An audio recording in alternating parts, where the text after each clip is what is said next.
Neighbours, everybody needs good neighbours with a little understanding. You can find the perfect blend. Neighbours should be there for one another. That's when good neighbours become good friends. Yeah, well, Joe's pretty cut up about it. Yeah, he must feel terrible. So's Kerry. I mean, I got over there. I didn't know what to say. Yeah, it's amazing, isn't it? You can be there 1 minute minding your own business, the next thing, wham. It's all over, just like that. Ugh. Yeah. Yeah, well, I don't know how Toby's going to handle it. Losing a mum is just awful at his age. Poor Tobe. What's going to happen to him? Is Joe going to go and get him? Yeah, Joe's already on his way to Darwin. Well, we'll have to do lots and lots of things to cheer him up then. I could play my Go 101 record, or I could if you hadn't hidden it from me. Melanie, I told you, I haven't touched it. Then where is it then? I don't know, maybe it doesn't exist anymore. You've played it so often on the turntable that it's turned into dust. Well, they are just the best band in the whole world ever, and their latest single is even better than the last one, although that's probably not possible. I haven't heard it. Oh, you know the one. It's called, oh, do you know what it is? I told you, I've got no idea. Oh, you do? It goes...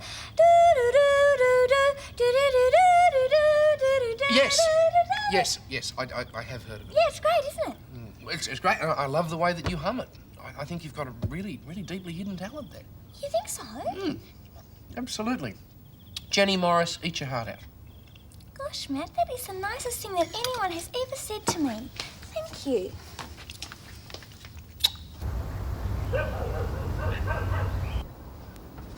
Morning. Coffee's hot. Thanks. Managed to get some sleep? Here and there. One thing about sleeping alone, no arguments. Is Todd up? He was up and about before I was even awake. Oh, so we still don't know whether he's decided to go to Adelaide or stay with Beverly. At this stage, I think he's still trying to avoid the issue, for which I cannot blame him. I just hope he gets home before Beverly gets here. I don't want to be accused again of not looking after him properly. Jim, have you and Beverly laid down any ground rules for your separation? Who knows? My wife has taken it on herself to set the regulations for our marriage. If she decides to come back, I suppose she'll do me the courtesy of letting me know first. Being bitter is not going to help. Maybe not. But I'm hardly going to do a song and dance act the day after my wife walks out on me. Jim, you should be making concrete plans for a reconciliation. How can I start thinking about us getting back together when Beverly's playing the big chief? Well, if you keep on being antagonistic, Todd will suffer as well, and I don't think that's fair. Oh, she won't make you leave Erinsborough, will she? Dunno. Well, I do know, but I don't want to be sucked in. Well, why won't they just let you live where you are? Aunt Bev rang Mum, and Mum reckons that I have to go and live with Aunt Bev. Oh, it wouldn't be that bad living with her, would it? You gotta be joking. The place is a real turn-off. Anyway, the mood that Aunt Bev's in at the moment, she wouldn't let me have my trail like. Oh, it'll just be for a couple of weeks. You can handle that, can't you? No. A few months. Maybe forever. Who knows with those two? Why are they breaking up anyway? Has you got a girlfriend or something? Bev's got some guy that she works with. Uncle Jim was pretty aggro about him. Well, there you go. No, it's no one else. It's just that they don't like each other at the moment. Meanwhile, you're the one who cops it. I think they should let you live where you want to live and treat you like an adult. That's a joke. I mean, they're acting like kids themselves. Maybe you should toss a coin. Decide that way. Why not? In the way I see it, both choices stink. Feel like investing in a timeshare room in a luxury hotel? No, thank you. No, that's what I thought. Time to move, come on. Is she tone deaf or just deaf? At least she's enjoying herself. Glad somebody is. Oh, by the way, I forgot to mention I won't be home tonight. I've got a dinner on with some local council members. Basically just sweetening them up for future use, you know. Another night for me eating alone with just a television set for company. Oh, diddums. If you're looking for sympathy, forget about it. You're going to be having more fun than me. Anyway, where's Christina going? Out with Eddie somewhere. Again, they're seeing an awful lot of each other, aren't they? I thought they were just pretending to be close to pull off this engagement stunt. Well, they can still be friends, can't they? sure that's all they are? I think so. Why, what's it matter? Oh, it doesn't, I suppose. I just hate to see her fall for him, that's all. Don't you like Eddie? Oh, up to a point. He's a drifter, though. I just get the feeling he could waltz off at any tick of the clock, casually breaking her heart as he does so. Hang on. You're jumping the gun a bit there, aren't you?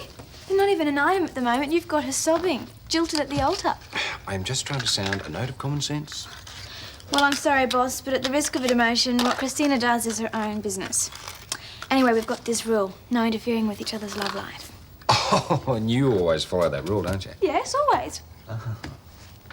Well, maybe there's the occasional lapse. Maybe. Hi, Helen. Ewan? Lunching? Nothing so exciting. I'm on my way to Paul's office. And you? Lunching with a colleague. After which I'm going off to see Beverly. Keep it under your hat, but I've got some fantastic news for her. Oh? Our research project has been fully funded. We've just got a check from one of the major pharmaceutical companies. Oh, that is good news. It certainly is. We thought we were busy before. We're going to be working at twice the pace now that the money's been confirmed. Seems you won't have time to do much more. Helen, why don't you approve of me? What makes you think I don't? It's because I see so much of Beverly, isn't it? You're thrown together because of the project, I understand that. Look, I know that she and Jim are having a few hiccups at the moment, and us working together doesn't exactly help that particular problem. But I wouldn't like you to feel that I was deliberately trying to make trouble. Perhaps not. But you've had influence, intentional or not, on what's happened. Why? What has happened? Oh, nothing that need involve either of us. Will you excuse me, Ewan? I'm running late.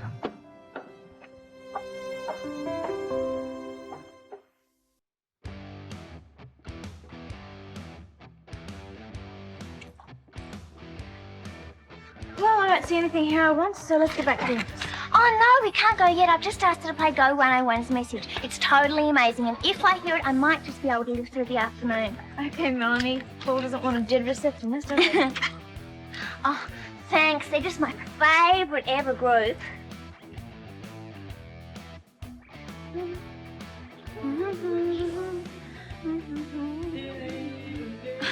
Oh, she's a fan. Message to a broken hearted. Message to a dear departed. You've got to open up. Melanie. Melanie. Oh, do you want to have a listen? Oh, was I singing out loud? Very loud. Oh, what a total deal. I just couldn't help myself. I think I've got music in my soul. Yeah. In fact, I think it's probably my whole life. Yes, well, hurry up, Melanie. We've got to get back. Okay. Hi. I came to see Todd. Where is he? So it's me? Oh, Jim, not again.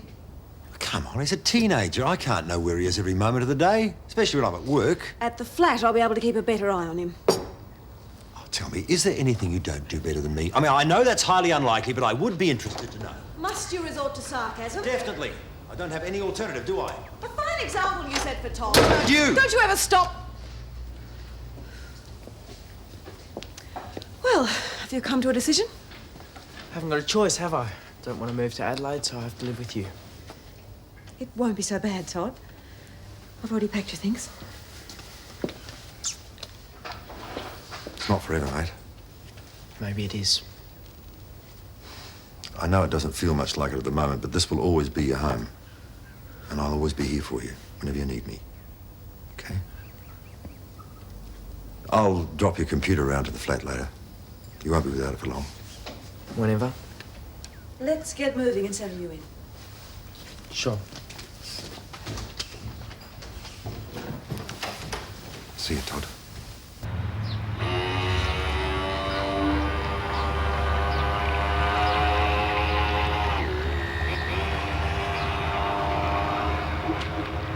Hope Todd doesn't have to leave Erinsborough. He'd hate it in Adelaide, and it wouldn't be the same without him. You're up to him, aren't you? Oh, what? Oh, no, I'm not. Don't be stupid. Well, Cody, what else am I supposed to think? You rave on and on about how much you'll miss him if he moves to Adelaide. So, what is wrong with that? Yeah, well, you're hanging around him all the time. Sometimes I don't even have a chance to speak to him. Oh, well, is it my fault that we're both into trail bikes? Yeah, okay. Oh, look, I'm not after him, really. I'm not. Cody, you tried before. Oh, sorry, that was years ago. And I don't like him like that anymore, just as a friend. Okay? Okay. Besides, I've got Josh now. Why would I want Todd? Look at this. I'm a successful boat builder, superb navigator, maybe even a genius. Oh, you're smarter than that, I reckon. Hey! Oh, no! Some genius. Well, when you've got headphones on, you can't hear yourself. Believe me, Melanie, we all heard you loud and clear. I know, don't remind me. I just missed a joke, did I? No, but you did miss the performance of the year. I was at the record shop and I had the headphones on and I was singing, but I didn't realise quite how loud I was singing. And when she finished, everyone in the shop applauded her. Yeah, it was really amazing. Having an audience right in the palm of your hand, it's a real buzz. Sounds to me like you missed your calling, Melanie. Maybe you should have been on stage or You something. know, it's very funny that you should say that, Paul, because ever since I was a little girl, I always wanted to be a rock singer. I always got there too, because when I was at high school, I joined a rock band. So what happened? It was really weird. After we had the first rehearsal, the band broke up. Wonder why. Well, Melanie, I think you gave up too quickly. Your voice is crying out for proper training. Yep, I agree. I think there's real raw potential in those vocal cords. Oh, gosh, why didn't I think of that? Sometimes I am so slow. What are you looking for? What I should have had the courage to do years ago. Find myself a singing teacher. There's usually a few listed in here. Here we go. Here's one, Miss Ella St. George, singing tutor. I'm going to ring her right this minute. Melanie, don't you think you should think about this first? Oh, look, I have done all the thinking I'm going to do about this. There's a great career out there waiting for me, and I'm not going to let it pass a second time.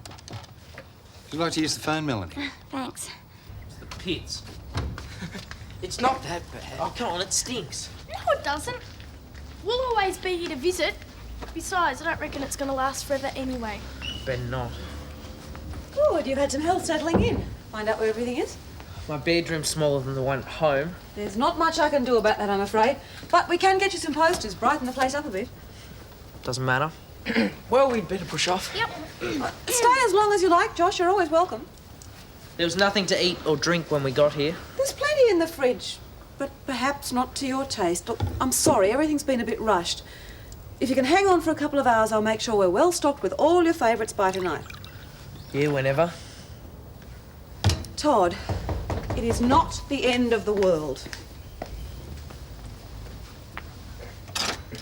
Mag, hi. Come in, join the club. Yeah, well, as long as I'm not interrupting, Jim said Todd was here. For the moment, anyway, and no, you're not interrupting. So how's your leg, bud? Better? What's wrong with your leg, Todd? Nothing, really. Matt? You better tell me, and I want the truth. It was nothing, all right? I fell off my bike. It wasn't even my fault. It wasn't. This old guy'd stretch wire across the track and Todd Oh, nearly ran. Todd, that's it. That's the end. No more trail bike, no more riding. Come Full stop. on. Todd, it's okay. Where they were riding was pretty dangerous, but Joe has found them a new place to ride, a safe one. There's no such thing with those lethal machines. Beverly, believe me, please. Now, it's a tip that's been filled in. A mate of Joe's, who's on the council, said the kids could use it until they have to develop it. Is there supervision? Well, no, but... So what happens if there's an accident? There won't be one. You can't know that. First you take me away from my home, now you take my bike off me. I wonder what's next. How can I be sure this new place is safe? I need some kind of guarantee. Well, the council wouldn't agree if it wasn't. I mean, they're liable if anybody gets hurt. What about the bullies you mentioned? How can you be sure they won't cause more trouble? They wouldn't dare. Come on, Aunt Bev, please. All right. But there is a condition, and I'm not going to change my mind. You can only ride when there's an adult there to supervise. Oh, that's fair, isn't it? Well, what happens if no one's got the time? Then you don't ride until you find someone. I don't want an argument on this, Todd. I'm not going to back down. Okay? Okay. I mean, it shouldn't be any trouble. Uncle Jim will go whenever I ask him. Before we make a beginning, we must test your breathing. I can't overemphasize how important it is to breathe correctly. Oh, yeah, I agree. I mean, if you didn't breathe, you'd die, right? As you can see, I'm still alive, so I must be doing it right, right? Not necessarily. Oh. Now, I want you to relax and take a few deep breaths.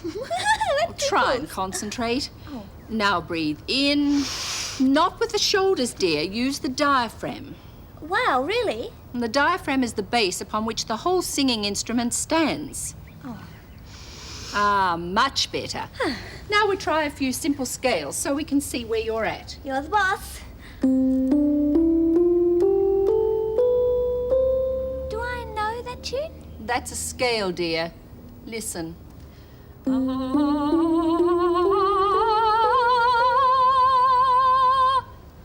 think you can manage to do the same? You bet. Breathe deeply.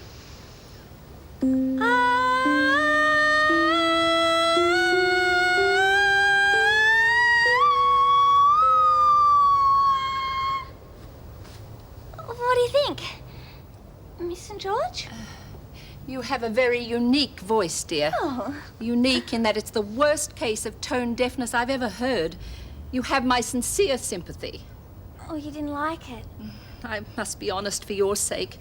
There's no point in wasting either my time or your money. But I could improve. If this were a perfect world, yes. But alas, in this world of ours, we must often settle for less than our dearest wish. I'm sorry. I hope Dr. Marshall loosens up a bit over Todd. She's becoming really heavy. Like him always having to be supervised and that. Yeah, well, she'll get over it. She's just being a little bit uncool at the moment. I mean, she is usually quite good for an oldie, though. Well, you wouldn't know it the way she keeps going on. Yeah, we'll give her a couple of weeks. She'll soon get sick of looking after Todd.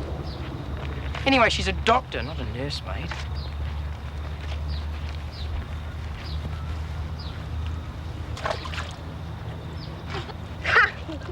Cody, what are you trying to do? Put me in the water. Only if I can come in with you. Yeah, well, I don't think I'll ever be able to make a boat that floats. Oh, you'll do it. After all, the last one stayed up for ages. Yeah, but they always sink. But it stayed up for longer than any of the others. You'll get it right for sure. You reckon? Yeah, because not only are you the nicest guy I know, you're also the smartest.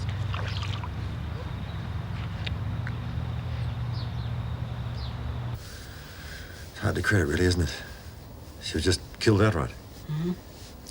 So Joe's dashing off to Darwin to pick up poor Toby. Oh, I get it.